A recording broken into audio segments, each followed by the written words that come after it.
Alright, today we're going to be looking at a word called narrative. Okay, a narrative is just a big fancy word for a story. So we're going to be reading together a narrative.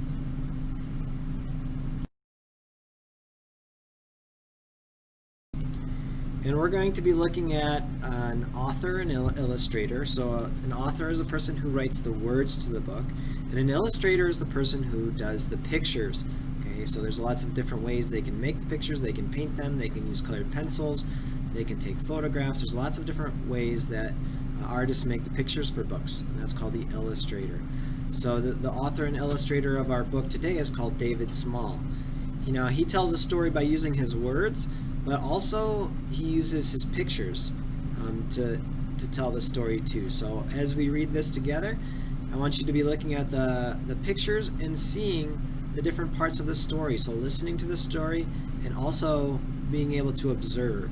Okay, observe, look closely at the different parts of the illustrations that David Small makes. Imogene's Antlers by David Small.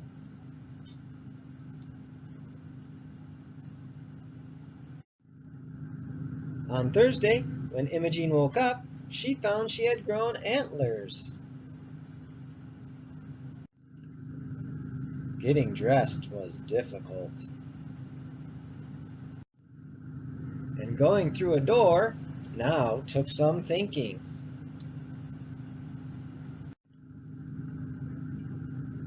Imogene started down for breakfast,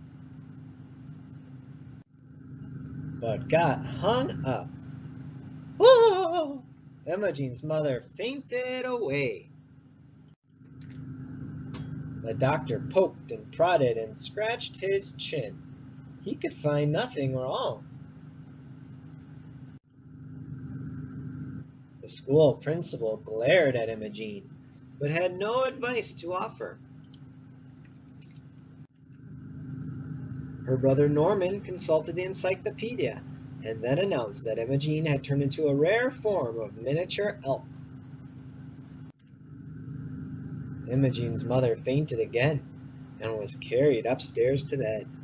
Ah! Imogene went into the kitchen.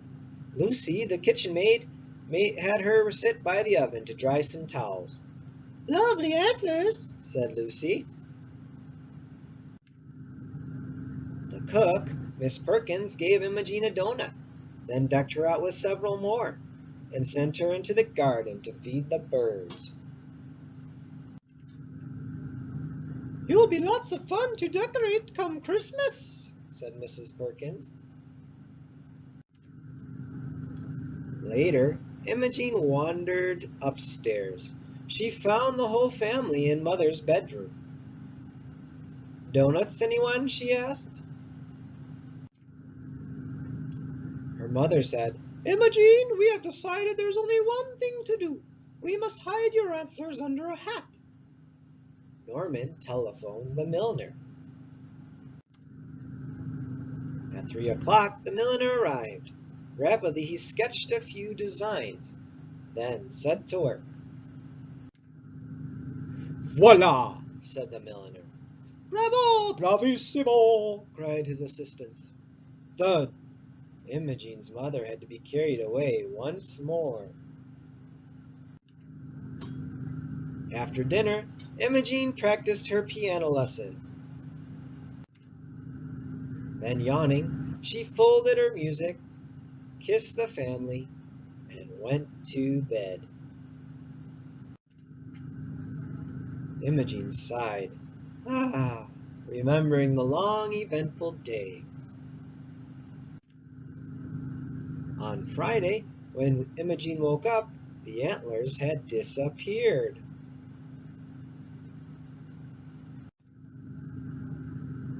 When she came to breakfast, the family was overjoyed to see her back to normal. Until she came into the room.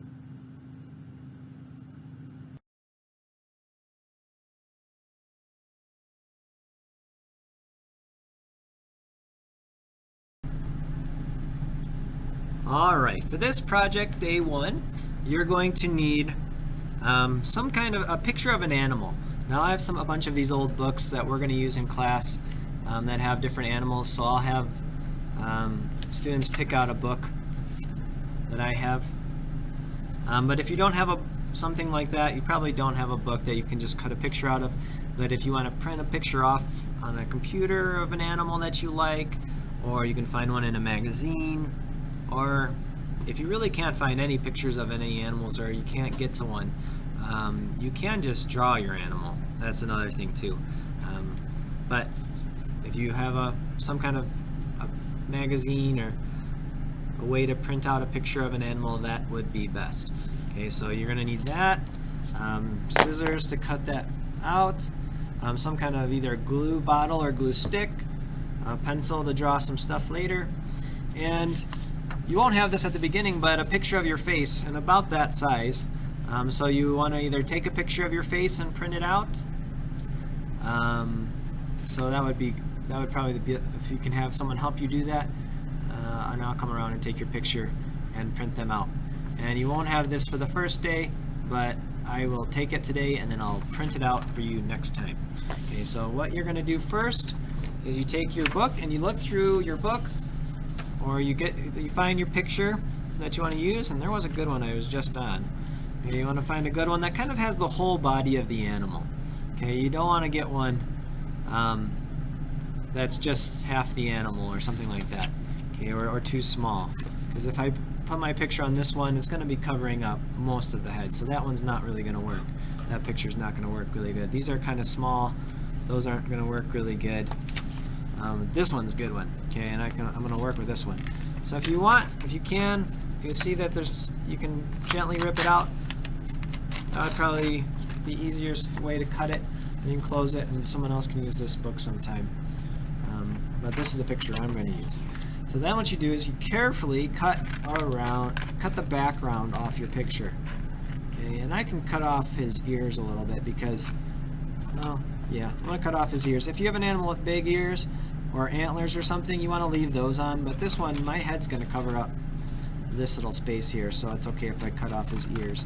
But I want to be really careful when I go around these details. I don't want to lose his tail. I don't want to cut that off, because if I do, then I'm going to have to carefully color that back on somehow when I go to color the background on. So I just want to really carefully cut this out so I don't lose any of my nice animals.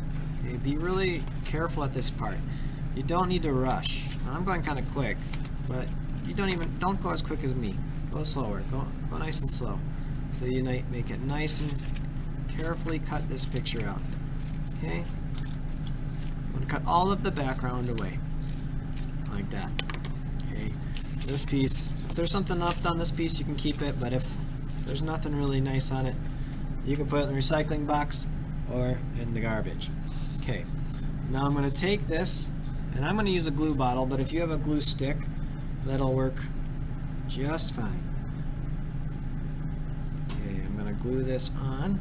Just a little bit of glue. Don't make a big blob. It'll make a big mess, and you don't want it to get all over your artwork. Or when we're going to be using colored pencils to color this in.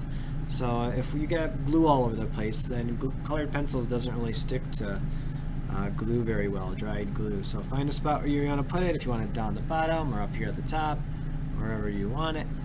Gently place it down, gently press it down, so that it's stuck down like that. Okay. Now we are talking, when we read that book, we were talking about a narrative. Now this is going to have my head on it. Okay, I'm going to cut my head out and stick it on here. So that's going to be me with a tiger body. Okay. But I want to think of, what could a story be with me and a tiger body? Maybe I wake up with a tiger body and I scare everybody in my family, and they're all going, "Ah, who's that? What up?" And they're scared because there's a tiger there. Okay, or maybe we all turn into tigers. My whole family is a tiger, and I'm going through my house as a tiger. Or maybe I'm at the zoo. Okay, and I'm in a cage. There's lots of different stories that could happen if you use your imagination. Okay, what could be a story that happens when you have the animal body that you're going to choose? Okay, so if it's a tiger, or a lion, or a bear, or a dog, a cat, a snail, some kind of bug, whatever it is, think of a story that could happen. Okay, so I'm going to pretend like I'm waking up, coming out. I just woke up out of my bed. So maybe I will draw a picture of a bed here. Okay, and I'll be on top of it. So I'll draw a bed, kind of a bed frame that goes down like this with my pencil.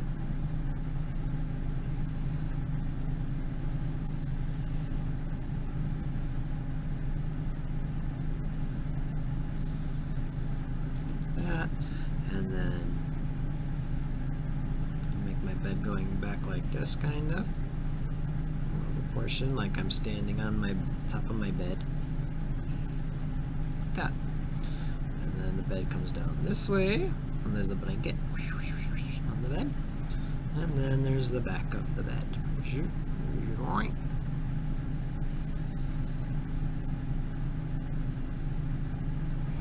There's the back of my bed.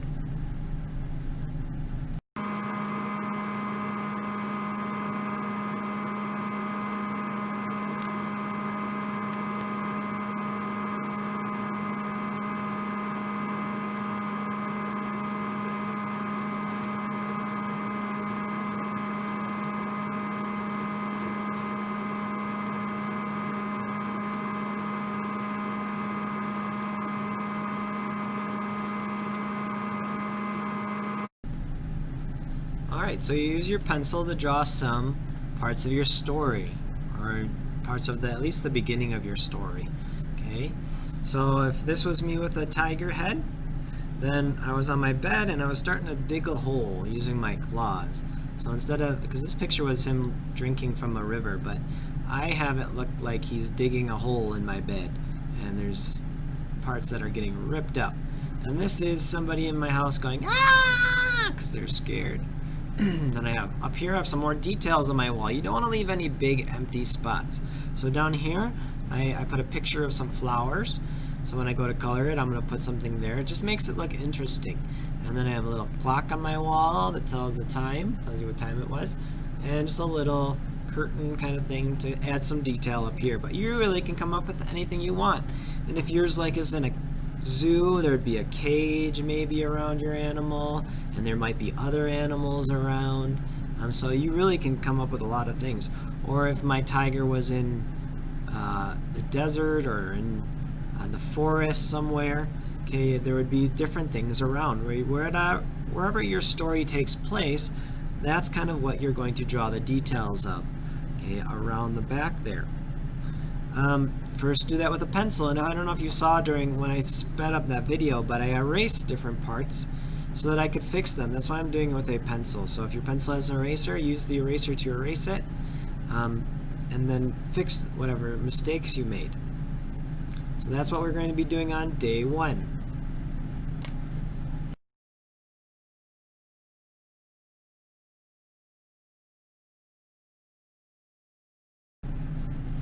Alright, day 2. What we're going to do is I'll have those pictures printed out for you, okay, about this size and color. So the first thing we're going to do on day 2 is we are going to cut those out. And if you did this at home, then it also might be your day 2 if you had to go and get them printed out somewhere. I know the library will do that for you. If you take a picture of yourself, and maybe your mom or dad can help you, but if you go to the library, they'll print those out for you for free. So now I got my picture. Okay? Or it might be even a couple days later, whenever you're able to get it done. Get a picture out. If you don't have a printer at home. Or I don't have a color printer at home. It doesn't work very well. So I'm going to take my picture and stick it right on that animal part. Okay, I put just a little bit of glue around the edges of my picture. So now it looks like I'm digging into the bed. Like that. Alright, now also on day 2, what you're going to need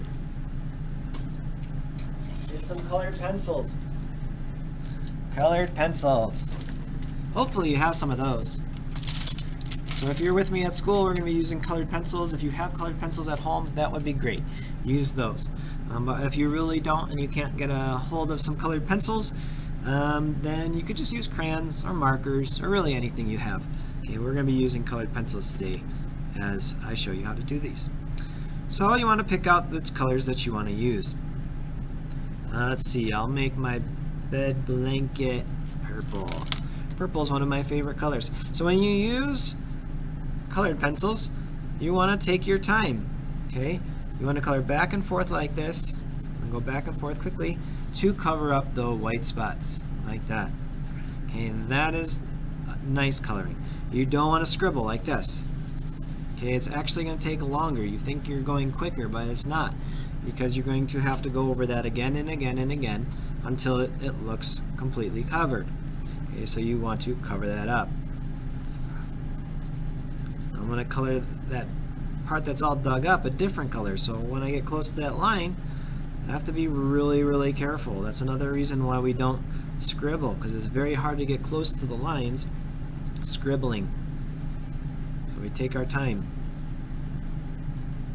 when we are coloring. Like that. And you want to use a lot of different colors, especially when things are right next to each other. Okay, if I color the blanket purple and this part purple, then it's going to look like nothing is there because it's all going to blend together. Okay, so take your time and use your different colors. Okay, this is not a race. Don't color as fast as you possibly can just to get done. Take your time. You have lots of class time to color these in, so slow down and color the whole blanket in.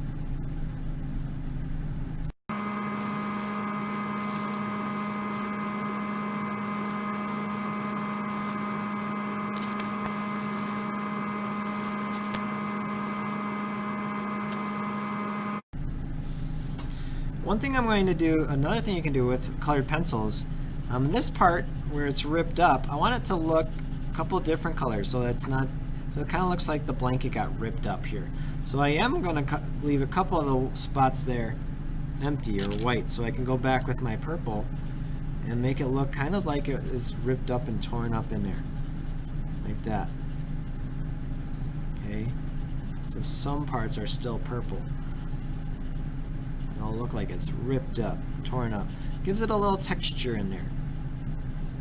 So you don't have to just use one color in each spot. You can use different colors, and sometimes it gives texture and things like that. Especially if you're doing like animal fur. Don't just color the whole animal brown, but maybe use, if you have more than one kind of brown, that would be great.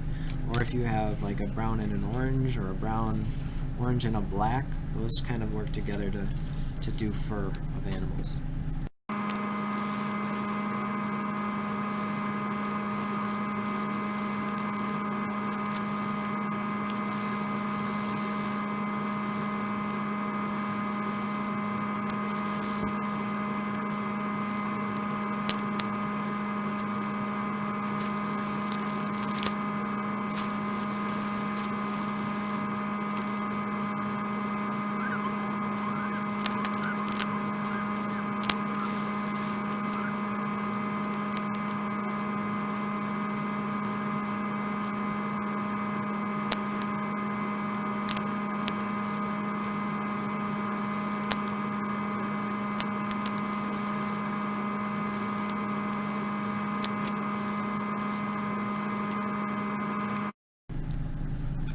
Alright, so I'm not done yet, but I will have this done before I see you guys. So make sure you finish yours. Take your time. Don't rush. If your hand gets tired, take a break for a little while and then get back to work. Alright.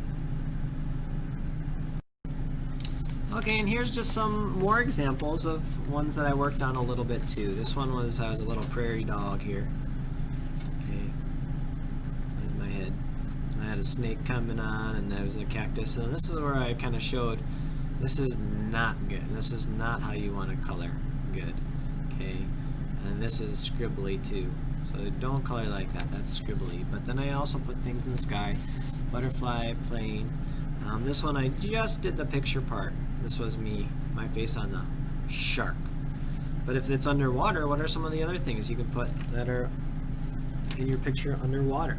Okay, so there's lots of different backgrounds you can put in there. Okay? All right, good luck.